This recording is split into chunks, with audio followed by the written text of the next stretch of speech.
जो दोगे वही वापस लौट के आएगा। सीख देने वाली कहानी।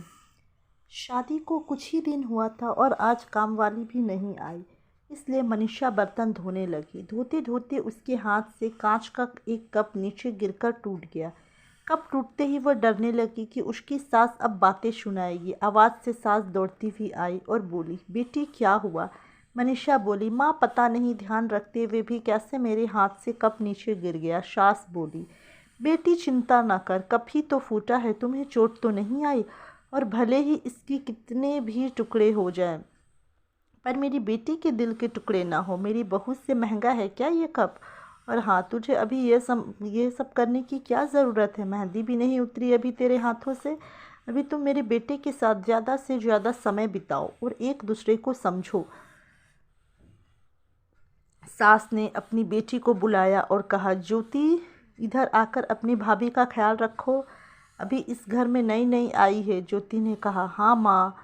सास फिर बहू से बोली, शुरू में तुम मुझे अपनी माँ ही समझना, मुझे भी तुम्हारा दिल जीतना है, सास बनकर नहीं, माँ बनकर। देखते देखते मनीषा की आंखों में खुशी के आंसू आ गए और वो छलछला गए उसकी आंखों से, और सास के पैरों में गिरकर बोली, मैंने एक माँ छोड़ी तो दूसरी नई माँ पाई, बल्कि आप मेरी माँ से भी ज़्यादा ममता मेरे लिए रखती हो। यदि घर में यह कप टूट जाता तो माँ भी दो बातें कहे बिना नहीं रहती। रात को मन की नींद ही उड़ गई। रह रह कर शाम की घटना याद आ रही थी। सास के बारे में उसकी जो सोच थी, उसके विपरीत सास का व्यवहार पाया। उसका भी कसूर नहीं था ऐसा सोचना, क्योंकि उसने लोगों के मुंह से बुरी सास के बारे में ही सुना था। मनीषा अपने अतीत में खो गई। उसे फिर से याद आया कि कुछ साल पहले उसके इकलौते भाई की शादी हुई थी। मेहंदी का रंग उतरने से पहले ही माँ ने भाभी पर काम की पूरी जिम्मेदारी डाल दी और अपने ही नियम कानून के हिसाब से भाभी को चलने के लिए मजबूर कर दिया। माँ ने भाभी को घर में एडजस्ट होने का ज़रा सा भी वक्त नहीं दिया। भैया भाभी को बाहर ले जाते तो माँ का मुंह फूल जाता और बोलती कि हर समय भाभी को साथ ले जाने की क्या ज़रूरत है। कभी भी भाभी को खुली हंसी हंसते नहीं देखा। समय के साथ भाभी ने सहना छोड़ दिया फिर, और घर में हर रोज़ झगड़ा होने लगा। एक दिन भाभी के हाथ से कांच का गिलास नीचे गिरकर टूट गया। माँ चिल्लाने लगी कि कितनी कीमती गिलास टूट गया। किसी न किसी बात पर वह भाभी पर चिल्लाते रहती। भाभी भी गुस्से से बोल देती थी कि माँ, मैं तो बैठी बैठी खाती हूँ, आप तो खड़ी खड़ी खाते हैं। जब से आई हूँ तब से रोज़ दो चार जली कुटी ना सुना दो तब तक आपको चैन ही नहीं मिलता। कभी मेरे माँ को तो कभी मेरे बाप को, हमेशा मेरी मायके वाले को कोसते रहती हो। इसी तरह माँ और भाभी एक दूसरे के साथ बहस करती रहती थी। मनीषा ने घर के अलावा और भी कई जगह पर सास बहू के झगड़े सुनते सुनते वो डर गई थी, इसलिए शादी से कतराने लगी। मगर माँ बाप के कारण ही उसे शादी करनी पड़ी और अनजान भय को लेकर वो ससुराल पहुँच गई। पर आज की घटना से उसकी सोच बदल गई कि सब सास और बहू एक जैसी नहीं होती है। नींद नहीं आने की वजह से उसने सोचा कि चलो थोड़ी देर माँ से बात कर लेती हूँ। माँ ने इतनी रात को उसे फ़ोन करते देख कहा, बेटी सब कुछ ठीक है ना? कहीं तुम्हारे पति से या सास से झगड़ा तो नहीं हो गया? मनीषा बोली, नहीं माँ, ऐसा कुछ नहीं है। मालूम है माँ, आज मेरे हाथ से कांच का ग्लास नीचे गिर गया। तभी सास आ गई। मैं आगे बोलती ही कि मेरी माँ ने बोलना शुरू कर दिया, बेटा फिर तेरे सास के चिल्लाने पर तूने अच्छा सा जवाब दे दिया ना?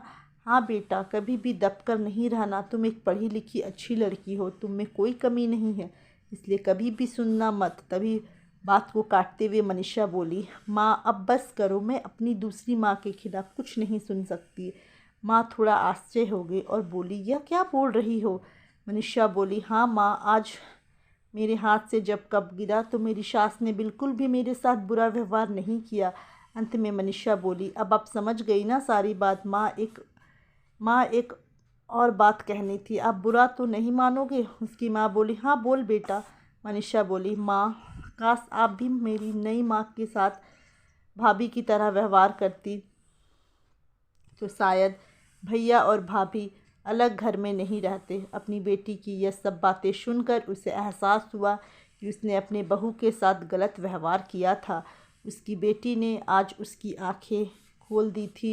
मनीषा उससे पहले कुछ बोलती तभी उसकी माँ बोली, मनीषा अब जब तू यहाँ आएगी तो पूरे परिवार को एक साथ पाएगी। अब फ़ोन रख, मुझे बेटे और बहू की स्वागत की तैयारी करनी है।